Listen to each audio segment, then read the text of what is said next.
I'm Timothy Cohn, the chair of the city's Historic and Design Review Commission. I'm here at the Historic Homeowners Fair at a beautiful Jefferson High School. This building is absolutely spectacular. I've really enjoyed the tours of the building.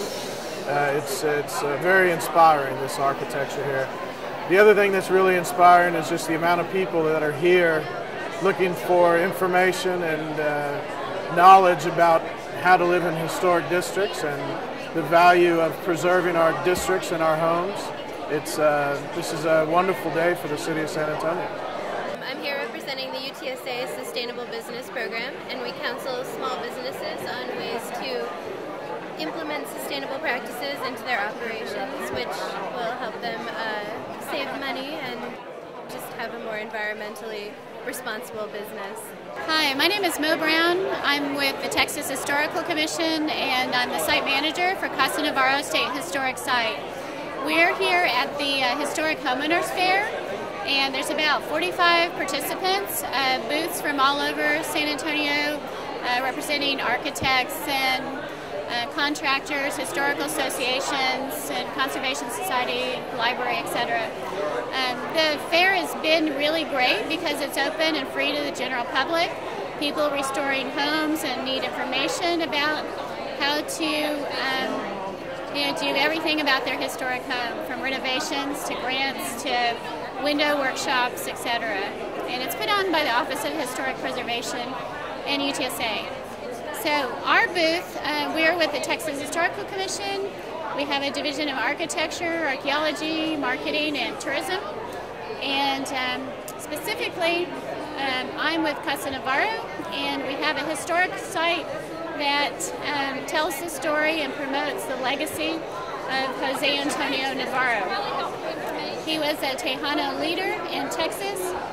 He was here from 1795 to 1871. And in downtown San Antonio, his house, his homestead and store are being renovated right now.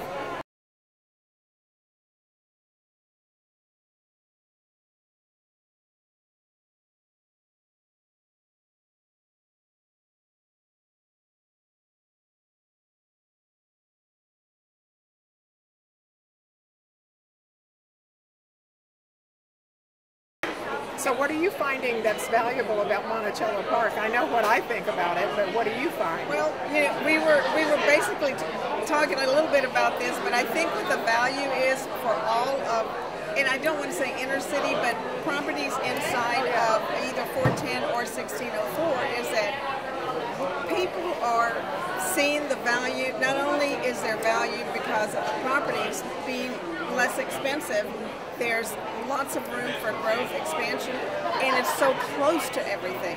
I think more and more people now want to be close to the airport, to schools, churches, entertainment areas, and they don't want to fight the traffic. That's what I'm finding the value. There's no doubt. We have proximity to everything we want to go to, everything we want to see, and there's a great value in that. And it's interesting, when you kind of hesitated with inner city, I think every one of us would say we're inner city and we're proud of it. And it is unique. It is not the same old thing. Monticello Park, you can see every architecture style you ever dreamed of is represented in the neighborhood. It looks like an architect's sketchbook. And that's the thing that we really love best about our neighborhood. You've been in your home 27 27 years. years? It's also interesting that I'm finding out as I talk to potential buyers for this listing is that people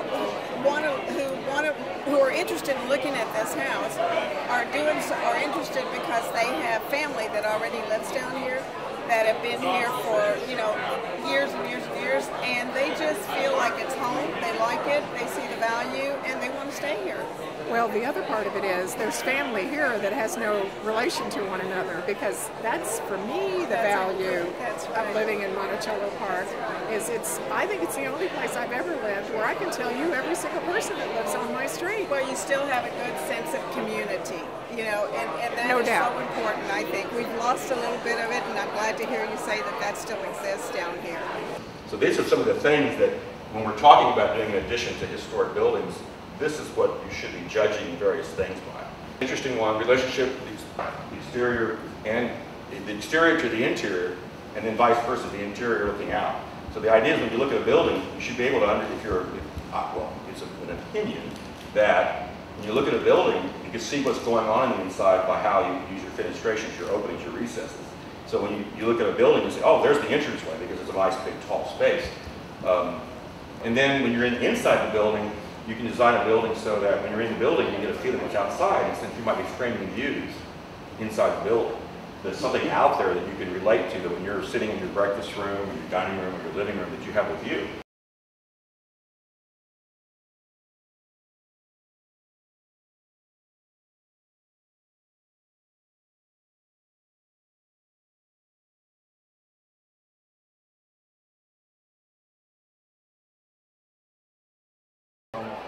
Hi, my name is Daniel Vasquez. I'm one of the students here at Thomas Jefferson High School. And what we're doing here today at the Historical Fair is just helping kids learning how to paint birdhouses and have little pictures and whatever else for them to do. And what our club is about is just learning about the different varieties of architecture and basically put them to the test, make our own houses and models of whatever we can do. As far as wood windows, this is an example of a wood window. It's not an original wood window, it's a manufactured window, but pretty much what we're going to show here is a few techniques on how to restore, how to repair these windows. One of the biggest problems with windows is once you lose the finish on it, you pick up humidity. So your best bet to keep your windows in shape is to go ahead and keep them painted. The glazing point is just to hold it while it dries, because I mean, the glazing takes a long time to dry. It takes 2 weeks, every bit of 2 weeks before you can really say it's solid. We usually just put them on the sides. If it's a big glass, we have to put like about 2 on each end, top, bottom, and sides, because it'll have, the wind will move it and it'll separate it.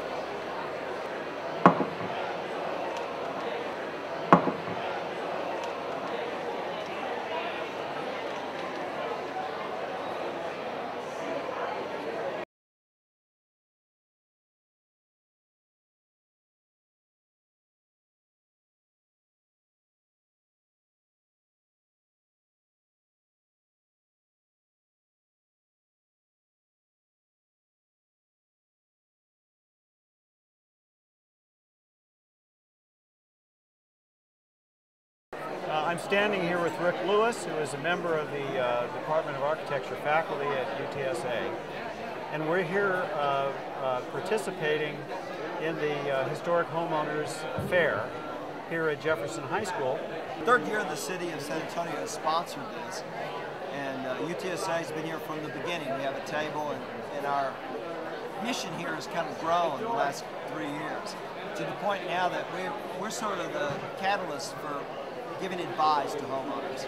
A lot of people here are selling goods and promoting ideas, which is well and good, and it brings a lot of people and ideas together. But the university has a great role in being able to not only be advocates, but to share good advice.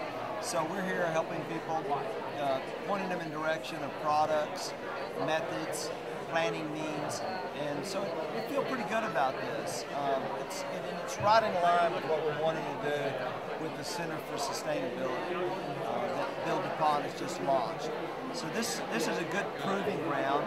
Not only the faculty get to come out, engage with the community, but our former grads are here, and then students come by. They want to talk about their life and what's going on in their careers.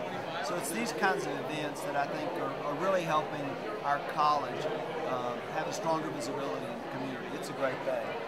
It really is, Rick, and the center that we've established here is called the Center for Cultural Sustainability.